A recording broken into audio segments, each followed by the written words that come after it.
Welcome to Queen Mary, for those of you for whom this is not your normal home. Welcome to the School of Politics and International Relations, and welcome, of course, to Jeff's lecture.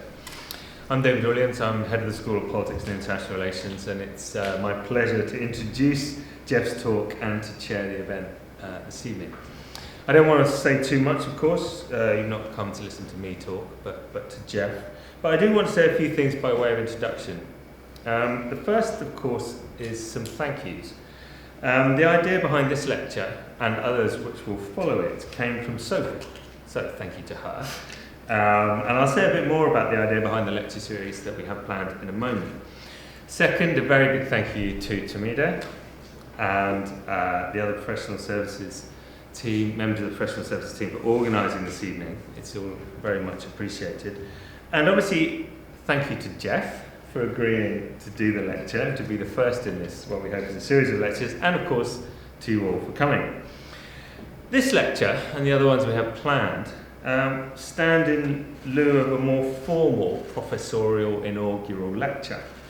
It is, I think, something to be regretted that the tradition of more formal inaugurals, whereby newly appointed professors give a public lecture, seems to have fallen by the wayside, at least at Queen Mary. So, we're having a series of lectures given by the professors we've appointed over the last several years that try to replicate the tradition of an inaugural lecture, albeit without some of the ceremony. I think you'd be in a gown, probably. Without some of the ceremony that usually accompanies them. And in the context where our academic traditions and virtues are under threat from a variety of quarters, perhaps one thing we can do is to reclaim for ourselves or make space for the traditions and virtues that we value. And as I understand them, inaugural lectures have a number of singular benefits. The first, of course, is it offers an opportunity for celebration, to celebrate outstanding academic achievements. And in the pressures of modern academic life, where we're pushed and pulled forever onto our new projects and goals, such moments for pausing and celebrating are all too rare. It also offers an opportunity for reflection on an intellectual journey and on the kinds of questions, themes and issues that have animated a substantial body of work over a number of years. Such reflections can take many forms, of course, but they allow us to stand back and think about the shape of an academic career, as well as its inevitable twists and turns. And when done well, these reflections can serve to inspire, as well as to comfort, to remind us of what's important and in some ways unique about what we do as academics and why we do it, and to remind us too that the path of academic life is often not straight or without its obstacles. Finally, by tradition, professorial inaugurals are public affairs. And this means two things, I think. The first is that while there are many ways of engaging with audiences outside academia, we can and sometimes should be asked to give an account of what we are doing, what we have done, to a wider audience. An audience who may not be familiar with the details of the academic debates that we engage in, but who are interested in the bigger questions and themes that have animated work over a number of years, and how they should matter for how we think about politics and international relations. And secondly, of course, the public nature of an inaugural lecture means that we get to collectively celebrate with family, friends, and colleagues. So they are occasions where we hope at least we can put aside for a while whatever else we may have going on, and for those of you familiar with Queen Mary will know that there are quite a few things going on, and enjoy a little time together. Finally, I just want to say a few words about Jef. Now, his research career and interest will be known to many of you. He was a prominent founder and contributor to, I guess, what we now call critical security studies, and who has urged us, amongst other things, to think about securitization as a social and political process, and to think about the ways in which issues of security and securitization are related to questions of democracy and democratic governance. And in particular, Jef has drawn attention to the issues surrounding the securitization of migration. Indeed, he was one of the first to pay attention to the ways in which the figure of the migrant is an object of securitization that is intimately related to the securitization of the state itself. Now, I won't detail all of Jeff's achievements, but from Jeff's remarkably productive career, a couple of things stand out to me. The first is his openness and generosity, which many of you will be familiar with, evidenced by his work with numerous collaborators over the years and around the world, and his work with several networks of researchers, notably his ongoing work with and within international political sociology. His work demonstrates a commitment to networked knowledge, both as an academic mode of knowledge production, but also, perhaps more importantly, as a mode of critical knowledge production, one that draws on and draws in scholars and researchers from a variety of disciplines and perspectives.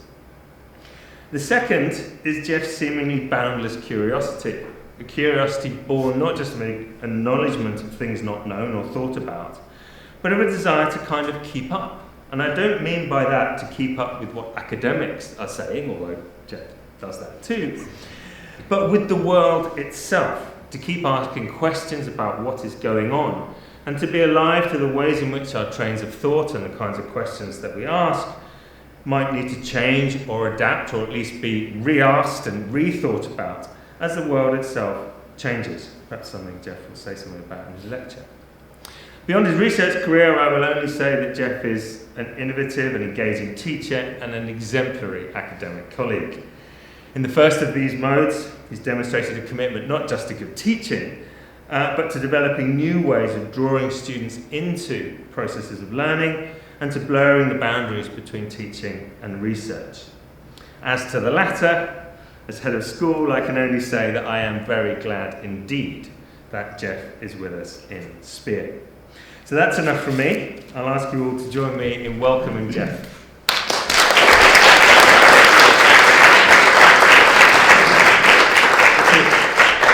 Can you hear me in the back? Because I'll probably move around, given the nature of the lecture. Thanks, David, for the generous introduction. And thank you all for coming. Thank you, Tamida, for organizing. And Anna for looking after the chat as well.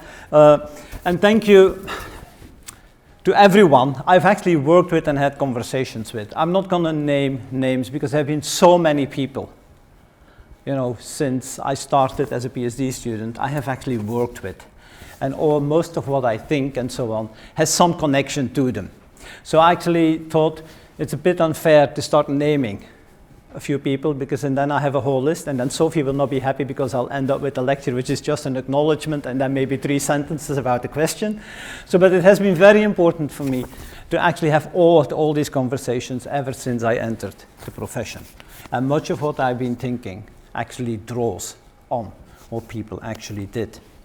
So having said that, I was going to thank Sophie as well, and I'll do.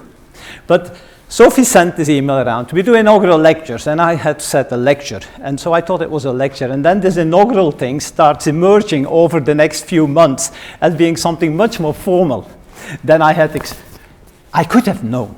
It started dawning on me as well, right? So there was then an element, what am I going to talk about? Because I've seen inaugurals who look back. There's a biographical thing, and I hate doing just biographical things, so I won't do that one. And look, you can also just do a paper of what you're working on, but that's usually not the way it's done either. So I thought, well, you know, what am I going to do? And so I was thinking what I had been doing in the last 2-3 years, in a way, about thinking. And so one of the issues that struck me was during the pandemic, I got very uneasy with the way, you know, we see always the figure of death emerging, and all the politics are organized through figures of people dying and so on. And it became a major security issue in the health element, which for the security studies that usually looks at the construction of existential threats, threats to life, to the life of the state, to the life of the international system, to the life of the planet and whatever, that this actually emerged again. And I'll come back to, as a critical security studies scholar, that makes me uneasy. And I think it makes many critical security studies scholars uneasy. But it's not necessarily easy to handle intellectually how that works. At the same time, or during that, or slightly after, I was reading with Engen a few pieces on planetary politics and planetary movements, which is very interesting about how we think about the planet, how this is not all about globalization, but all natural geological processes, changes in how we do history, and so on. But in several of these books, of course, the background to all that of why should we be interested suddenly in the planet had something to do with this imagination of a catastrophe coming. It's not always explicit, but it sits in the background of that one.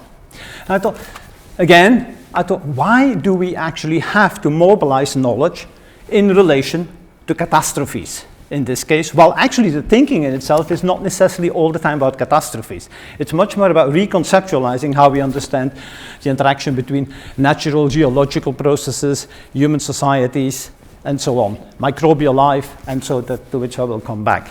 So there was that one. I was there. And then, of course, we have the war in the Ukraine.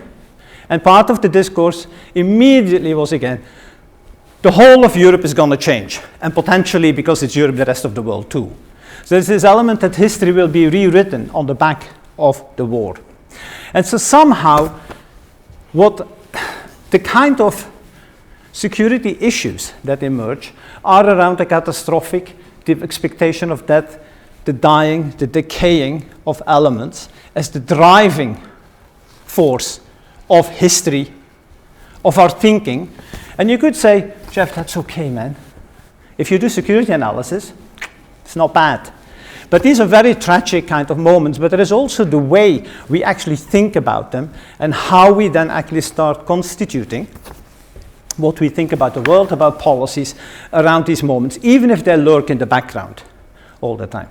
And so I thought, I will do a lecture on how to be critical of security today. Because these moments, it becomes very difficult to be very critical about security approaches, because they are indeed moments that are quite dramatic and things are changing. People are dying, are very harmed, and so on. So how then, why would you want to be critical about this? And how can you be critical about a moment, specifically moments like these, right? And it's all fine and well to take that position, but in the end, these are the way we look. And so what I'll try to do in the lecture, and I hope I won't go on for an hour, is to reflect a bit about this, where this comes from, how critical one has been critical about security, but also leading on to about a different way of doing security knowledge that allows us for these existential crisis moments or existential insecurity moments to emerge without making them the center of our knowledge. And so to which we understand what is going on. And you can say, okay, now I did start from a biographical kind of thing, although it's not biographical. It was a very short time of period. 2-3 years is not so long. But it's not just mine. I actually looked at a few quotes about security. One is about Boris Johnson's foreword to the Integrated Review of Security, Defense, Development and Foreign Policy. And so in which he says, this is a standard clause you find in these phrasings. Protecting our people, our homeland, and our democracy is the first duty of any government. So I have begun the biggest program of investment in defense since the end of the Cold War. And so on and so on. And then he says, this will demonstrate to our allies in Europe and beyond that they can always count on the UK when it really matters. Second quote is very different. This is a quote from a book by Dipesh Chakrabarty, a recent book. Let me see. The title is The Climate History in a Competitive Age, in which he reflects indeed about the difference between a planetary politics and a politics of globalization and injustices. Specifically reflecting on that planetary politics requires us to think in terms of species, humanity as a species, rather than humanity as the split element between those who are discriminated against, excluded, and so on. So how do you deal with that kind of double existence of a globalizing world and a planetary world? But at some point he asked, how do we think politics in the planetary age? And the key phrase that sprung out for me, which is also the key phrase through which he starts that section, is clearly, however one thinks of human futures, one condition set by European political thinkers of modernity will have to hold in any definition of the political. Humans will need protection from predators. Human dwellings has always been about feeling safe. Now this is a political theory moment. This is not the element about what really matters and so on. This is an element of where there is a repetition in knowledge that in the end, insecurity is somehow a founding moment from which we think political order. And then, of course, the questions opened up. Then there become questions of injustice and all kinds of other questions. But it still is lurking, as I said. This is one sentence, and then it starts off. But there is this lurking in the background of that one. And then I have another quote, which I'm not going to fully read, which is by the director of the World Health Organization. This was in April 2020, on COVID-19. And he said, you can read it if you want to, if you get distracted. But the important thing is, we are in a shared struggle to protect both lives and livelihoods. Now, you can read these quotes, as we know, in many different ways. And there's various things going on in these quotes. But what I'm interested in, as I said, is that in the background, there is something about centering the world and thinking around questions of existential insecurity. And what I will speak about as life unto death. That life is actually looked at and structured from the perspective of dying. Something is decaying, something is dying, and that's around which I want to reflect.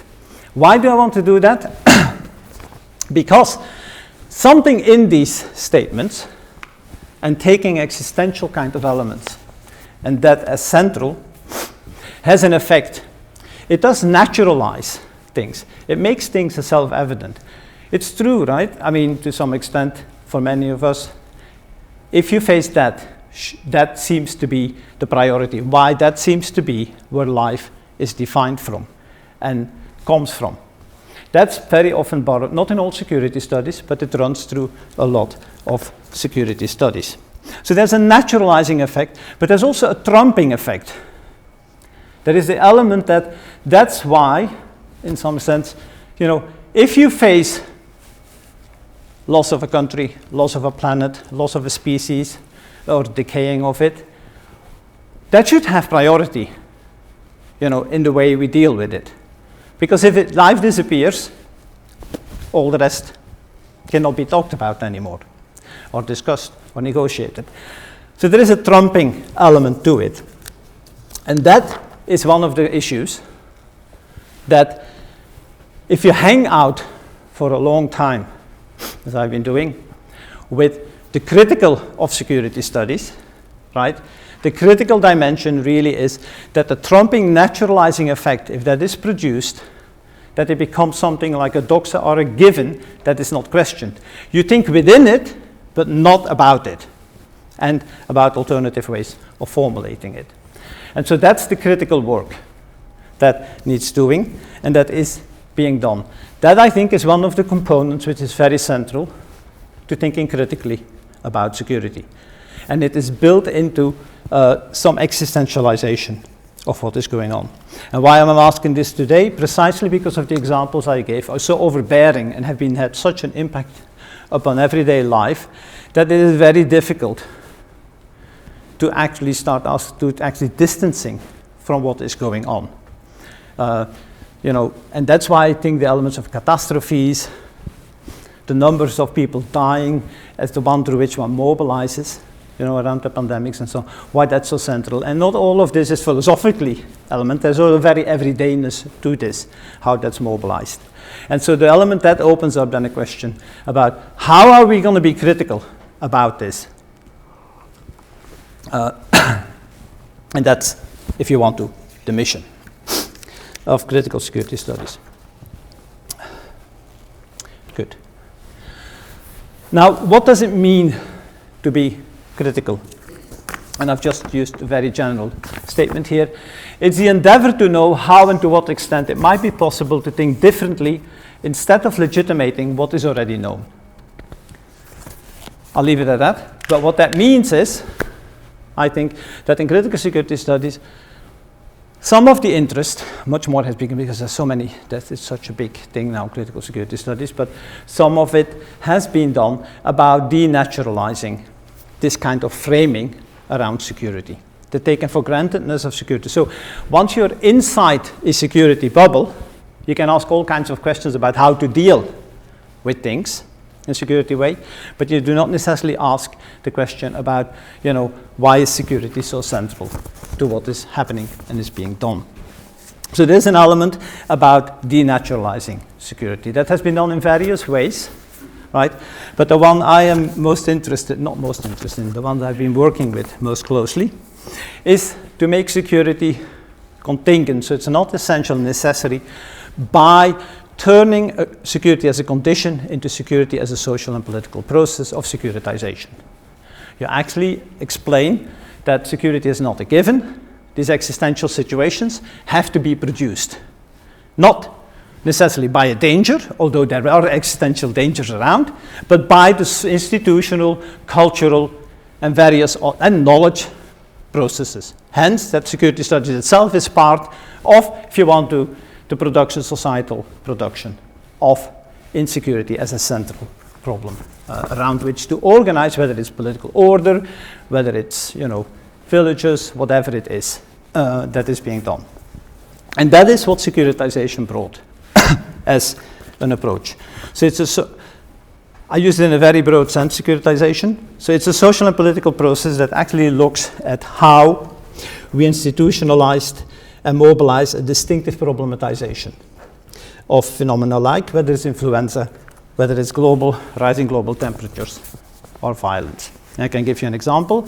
Let me draw a little bit on an article written by Bigo Gault and Kus Komas, who reflected on the question, how comes that during the pandemic, it became so natural, almost, why exceptional border, so we had exceptional border closures, that we started containing movement of people, and many other things as well. So why was that such under a condition of what was seen as a major pandemic threat? Now there are two components to this, what securitization would do. It would actually require us to understand why something, how something like the coronavirus, COVID-19, became produced as a major existential pandemic threat that was there, that emerged. And so you can start looking at, it doesn't emerge in and of itself. Some of the statements I refer to actually play a role in this. So there are elements of political discourses. There is a whole body of knowledge suddenly, which is fascinating to see. I didn't count. It is always very interesting to do statistics on how suddenly articles appear in security studies that are indeed suddenly everyone is interested about global health. Not that there have been people interested in global health for a long time, but suddenly you have all these things and the pandemic becomes the reference point. After 9/11, it was terrorism that became terrorism. You always have these moments, and they emerge. So the knowledge will start producing these kinds of elements all the time. But you also have then analysis about, how culturally some people have been prepared, and the ground has prepared for this, whether to popular culture of kind of, viral and pandemic kind of emergency movies and so on.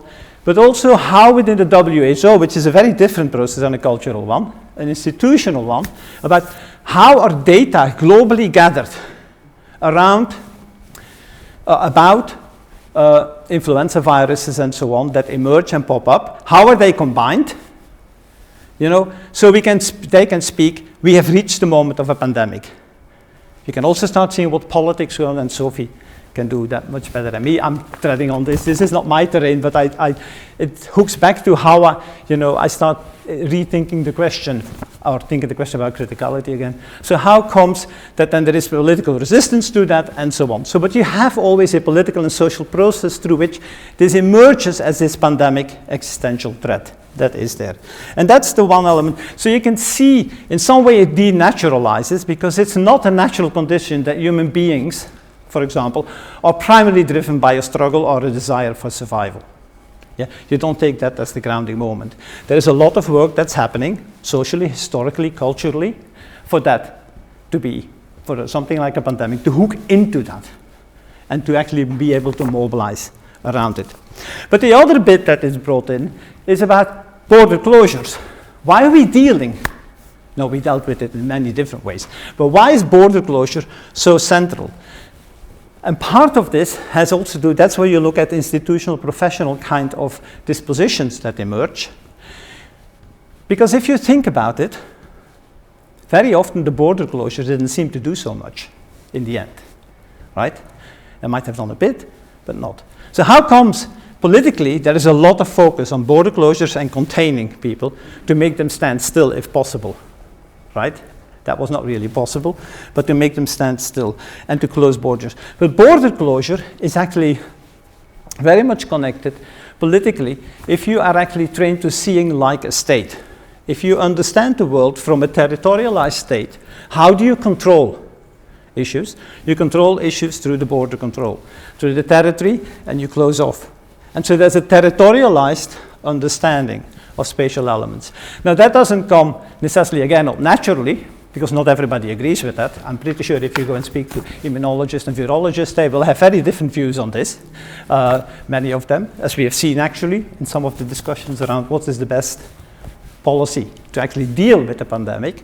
But somehow in certain professions that are actually embodying the state as a territorialized state, these become standard disposition and tools of dealing with the problem. And again, you have this element about why this is the security emergence of the existential emergence is actually not a given that you're drawn into, but the notion of reflecting of how comes we're there, and that this is happening in that way. So you have a social political process. It becomes contingent, not essential, not necessary, very importantly, politically, right? When it really matters, meaning also you have no choice, we need to do this, right? So there's an element about necessity that is gone. And that is one way, this has been central to a mode of being critical, and I think you can do that today too. It opens up a set of different questions. There is a question in security studies and security knowledge about how to deal with the problem, whether it's a pandemic, a war, or anything else, or the planetary conditions, and so on. But what this approach opened up, the securitization one, is a question about if it is contingent, even if it's historically and socially institutionalized, it's not the only thing around. So why do we foreground security or not? So you have a question, a political question, and a policy question, which is about securitizing or not securitizing. Which is why I'm interested in why in Chakrabarty's book, for example, the catastrophic element becomes the driver when you come to actually trying to unify and pull people together around how to deal with the planetary and the political way. Because you don't have necessarily to do this in that way. So there is an element of production, of taking a production and centralizing issues around this question. So to securitize or not to securitize. Good.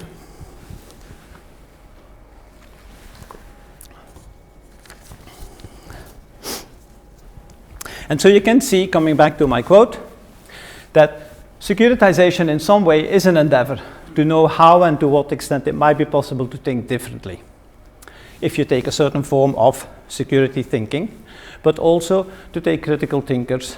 I mean, it's a bit unfair to Dipesh Chakrabarty's book because it's a super interesting book with lots of interesting questions about the planetary, but to single him out. But it's precisely because this is so much in the background that I thought it would be interesting to bring it out, because most of the book is not about that. It's when the moment of politics comes and it reproduces a founding of politics in this existential kind of moment that is happening.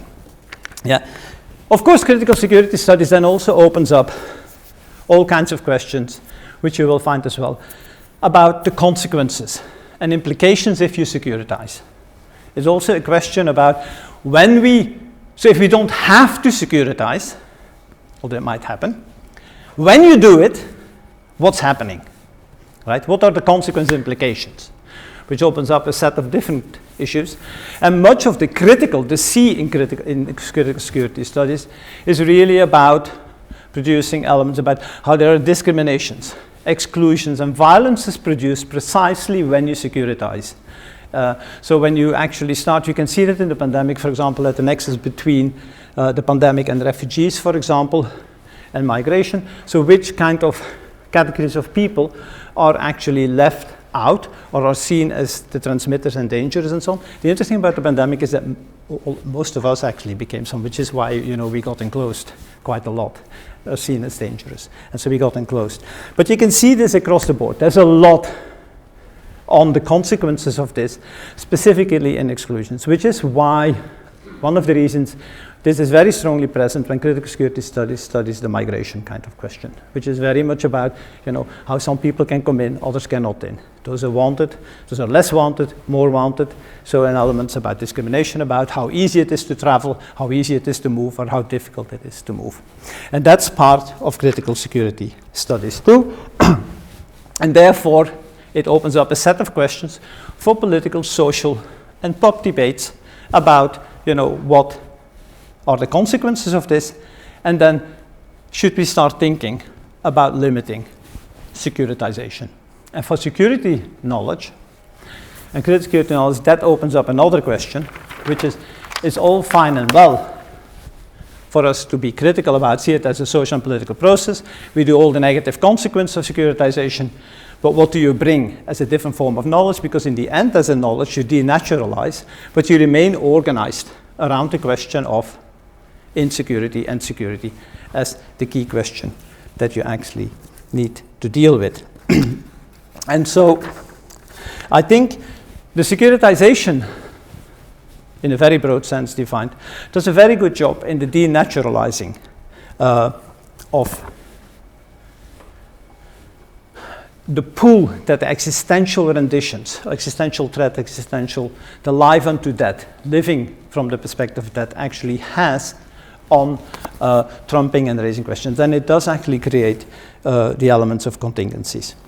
We can talk about the limits at some point. We can do that maybe at another time, of how actually these contingencies emerge in such a form of thinking. But I do think it did and has done and continues to do a good job in actually raising these questions and allowing us to step back and develop an unease when you read statements like the ones I read in the beginning, or when you see discussions being structured around existential situations that pull you in, which is very difficult in the end to be critical about to some extent, at least in an immediate sense. However, I don't think securitization said there are two other issues. One is that if security is a social economic process institutionalized, it has all these negative consequences, right?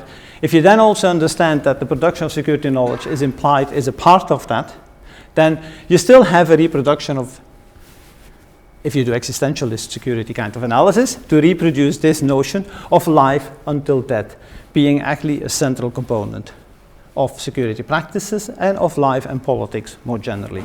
So you don't get out of that. It's not naturalized, but you remain producing a knowledge that centers on security. Therefore, some have been arguing that the criticality of critical security studies is a paradoxical one, in the sense that it leads you to do a knowledge out of security, to quote the title of a book of a long friend of mine, Claudia Arado, Politics Out of Security. The book is much more complicated than this. It doesn't make this critical argument, but I like the phrasing of it. So the politics out of, so you move, so why do you do then security studies, right? And so why do we not ignore all the security questions that are there, and we start looking about politics of justice, for example, and do something different in it. So there is an element of a pull that takes you out of security. And also, once you're in security, so there's a double problem. One is that there is, in some of the security studies, there is a reproduction of the life unto death condition that is there, right? So life is seen as life leading up to death. So existentialist renditions of life are quite central. And this element that to get out of that, we somehow maybe have to ignore the existential threat conditions and go and do something else. Yeah?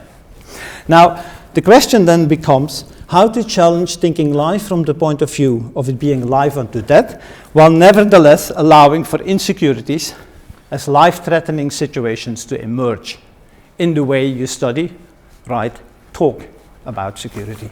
So you actually do that, you move away from life, from the existentialist reading, but you nevertheless allow existentialist conditions to emerge in the knowledge that you do and that you produce. That is the problem that I mentioned, and that's why I've been thinking more recently around, I started calling it a critical work 2. The first critical work was the critical work of denaturalizing, but the critical work 2 is about inventing concepts, creating concepts that afford and I put in an analytic of power, invested in the continuous becoming of life, the imminent presence of new possibilities rather than self-maintenance. And this is the element where life unto death is also a very conservative element very often, not always. You can pick that up later on if you've got a question about that. So, life until death as the element of self-maintaining, retaining what you are, right? That is present. And so you do concept creation. You cannot do it within securitization and the concept of security as such. And that's where, I've got a bit of time, that's good. That's where the concept life in motion is the concept I've been working with. It's not fully developed. That's what I've been working on for a while. It's, when you think life, not as life unto death, but life in motion. What that means is that you think life as primarily being about movement.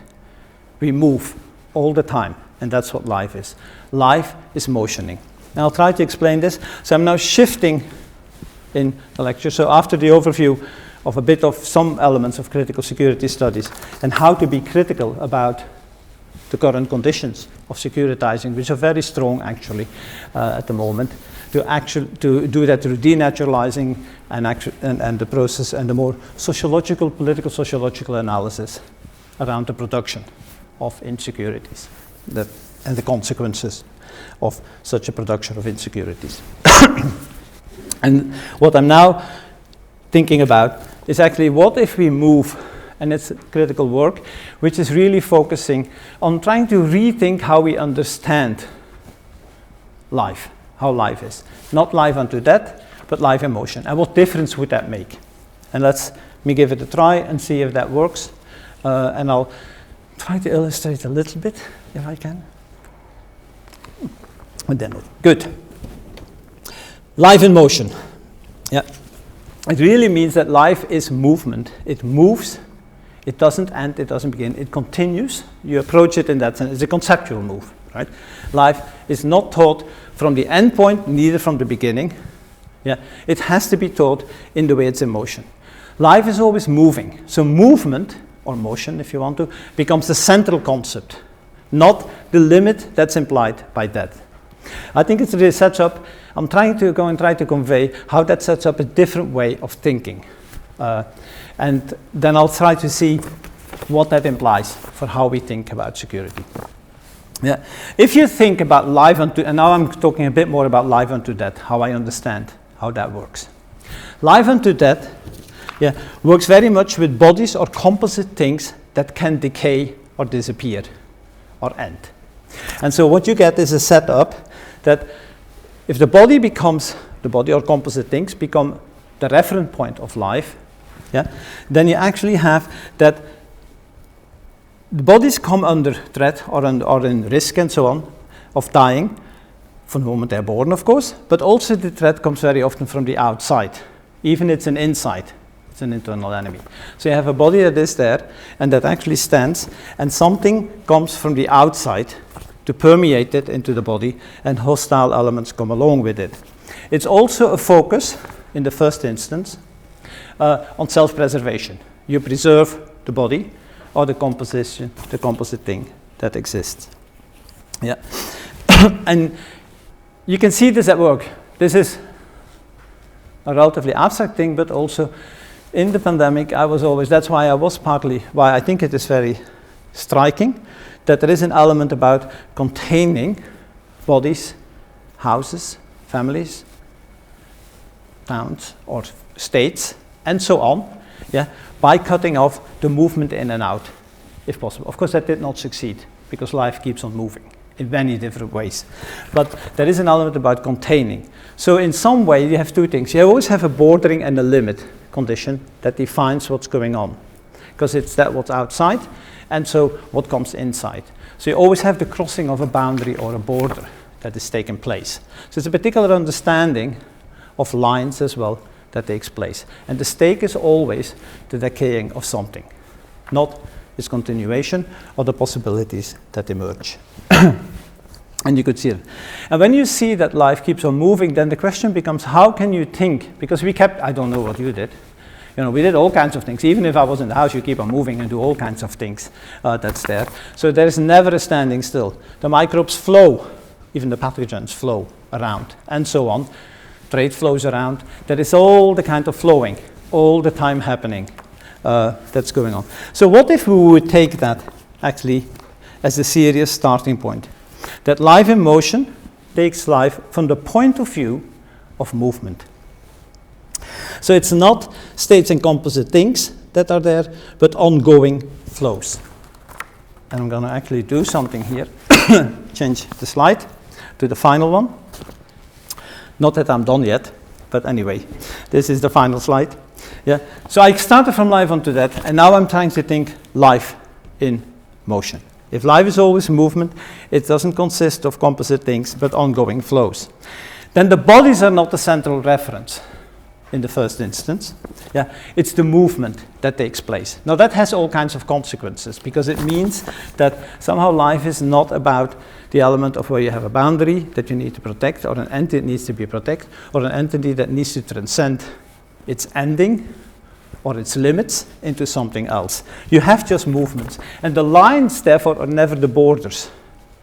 They are actually lines like I have in the top right corner. Yeah? These represent not bodies. These represent moving things. So they're on movement. And it's in between the lines and the lines themselves and in the connection that they have with one another that the flows constitute life situations, you could say. There's a coexistence of movements that you take. And these lines are not starting, you don't understand them from where they start or where they end, but you're always in the movement. So you always have only a snapshot in that sense of the lines. And therefore it actually works against polarity. In that element, you're always inside, and I'll come back to that. There's no outside to this one, right? So the threat doesn't come from the outside. It has always to be in, from within, between the lines of things moving. And that's captured by a concept that Erin Manning introduced, that we are not looking at bodies moving or particles moving, but we look at movements moving.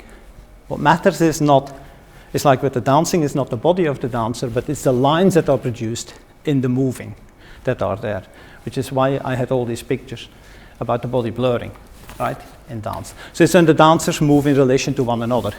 And so what you see is not a single body moving in relation to another, but you see, what happens in the movement in relation between one another. So it's the densities, the intensities of the bumping into one another of these movements that actually you're interested in producing. So life is in motion, yeah, and it is continuous. It doesn't stand still, and it changes how we do lines. Now this is very interesting for international politics and security, in the sense that you can start seeing this is not the border, right? It's not the inside-outside, which is composite, whether it's a state or whether it's a body.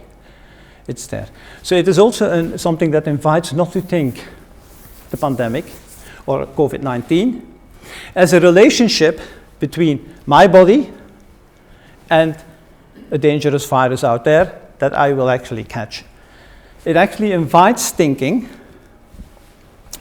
my body and my microbial life in relation to an existing microbial life within which, there is movement as well of pathogens that are present.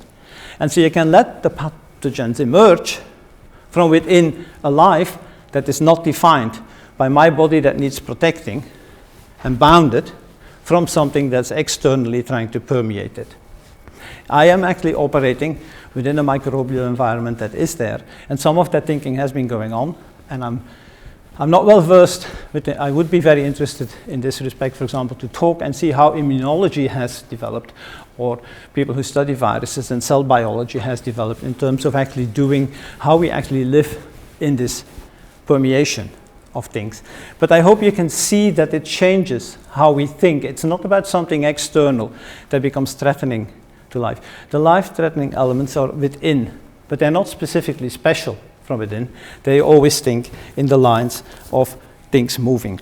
And that produces, let me step back a bit. If you think from life unto death, we can come to thinking about a war on pathogens. which means you single out, you start the construction of the inimical microbial life that is there, which you actually want to get rid of in relation to another, us here, who want to get rid of them. So you have this element about the war on pathogens, which does require to create composite bodily things in relation to which they permeate. In this element, when you follow this kind of line thinking, and I'll draw a bit on something I came across when reading Latour on the planetary, you actually start thinking in terms of, that you have various microbial things that move. So I'm moving through a microbial life. I am microbial and already in there. But it's my movement in relation to them that moves, their movement in relation to my cells, or whatever it is, that moves. So we actually enter this kind of more blurred, or what you would, immanent element of how things move in relation. And what matters is in how the situation is constituted is not just you don't look at it from the perspective of my body moving, but as I said with the dance, from the in-between that happens in the movements in relation to one another, which means we are always already in a microbial, pathogenic kind of situation. And people who think about health think, I'm pretty sure, some very often about this in this particular way. But then also there is an element that what security does is to externalize it, right? So the bodies are sent, or one cordones off, like Sheeted Duplessis does, that certain dangerous microbes take over certain spaces where we then don't move, and therefore we stay out, and so on. So you have this structuring element around bodies. But what I want to do is that things keep on moving, and therefore you work with folds. You can see that as well. For example, one of the things that came up as an explanation for how we get more pandemics, whether that's correct or not, I don't know, is that one started connecting it with environmental politics, but then, the exploitation of nature and environment. So we are ever cutting down on the area on forests and so on. So we come closer to areas in the forest where these things thrived, and so now we come in contact with them, right? Now you can say, then we need to put a boundary in it, but in some way you can't just change life because the forests have gone and replant the forests and stay out. So there is an element about why don't we start thinking that these are elements that are tied in, and thereby we invite that it's the movement of the forests, of the animals, of us, what we do, of trade, and so on, and the microbes in relation to one another. And would that lead to a different way of starting to think about the relation that we have with the microbes, the pathogens, the trees, the animals, and ourselves, in a way, from the inside, rather than let's bind, let's stop and do that, because we have a big security situations.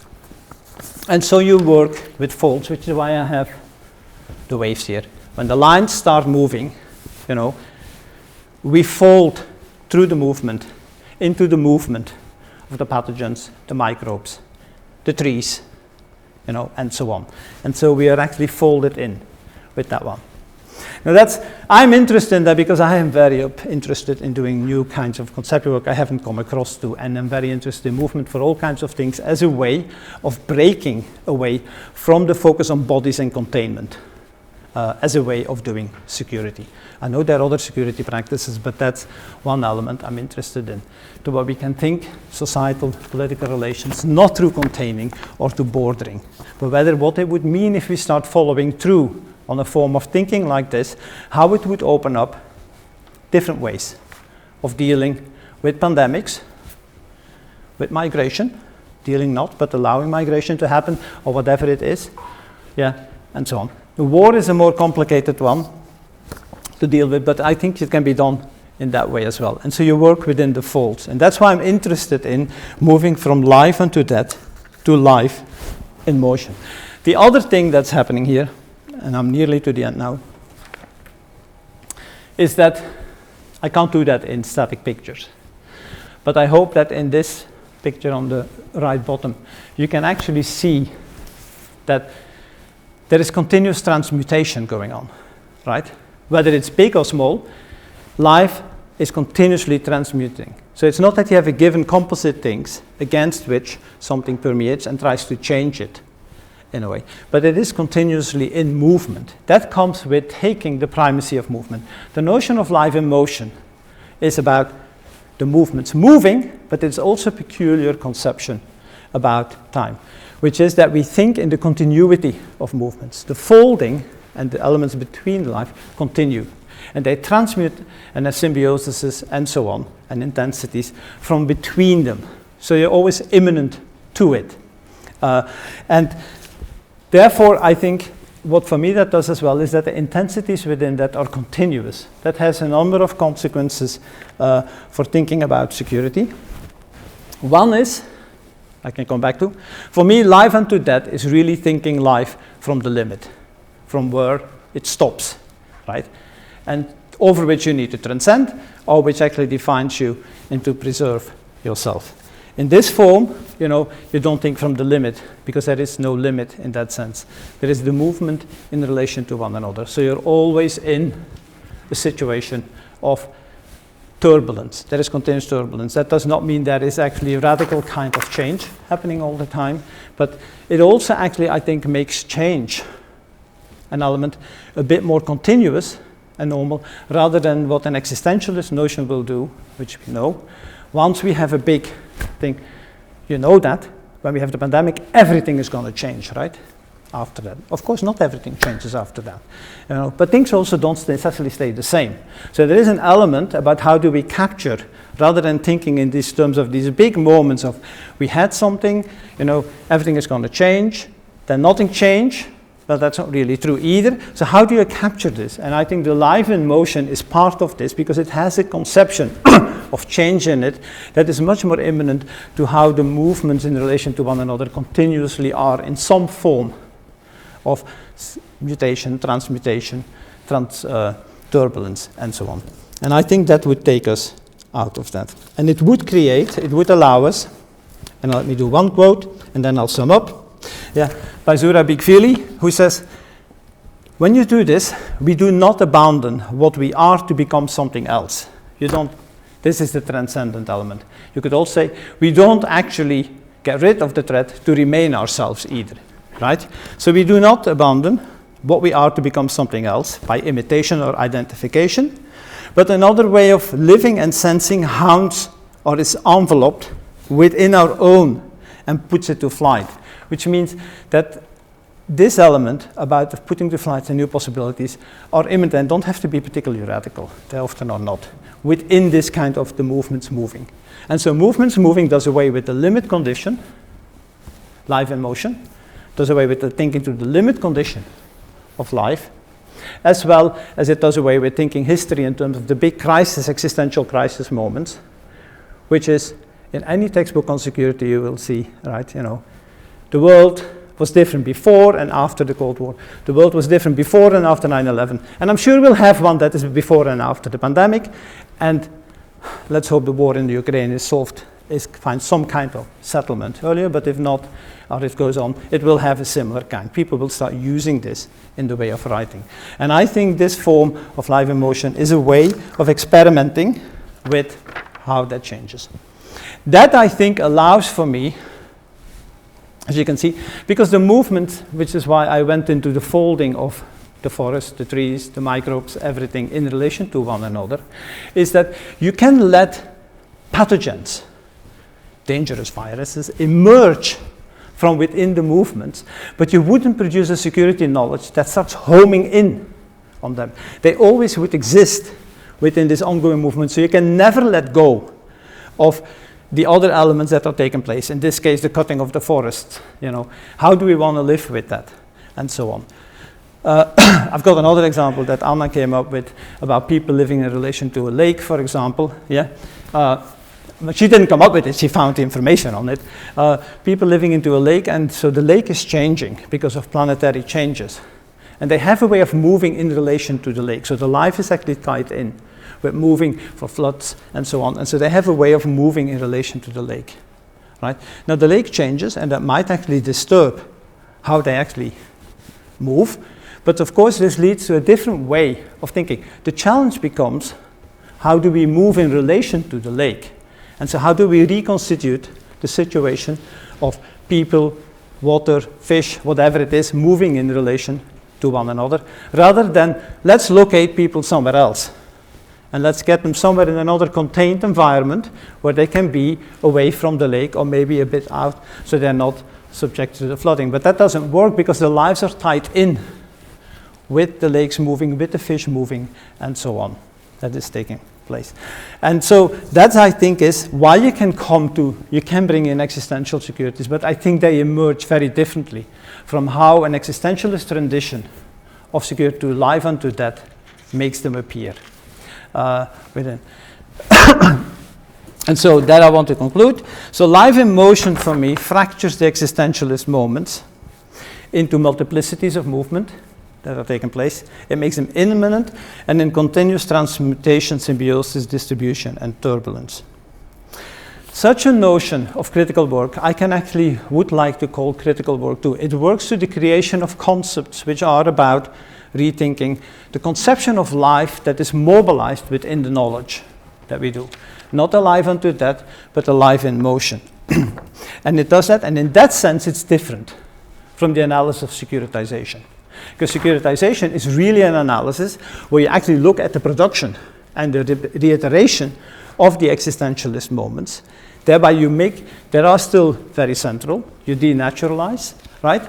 But in this case of life in motion, you can actually let them emerge within a choice that you make, and there's all kinds of methodological issues around this, a choice that you make of various factors, and therefore you take the stench out of it, and life becomes life in motion rather than life unto death. Thereby you decenter security studies from security. It's a very awkward thing. It comes to security almost from the outside, not from the inside.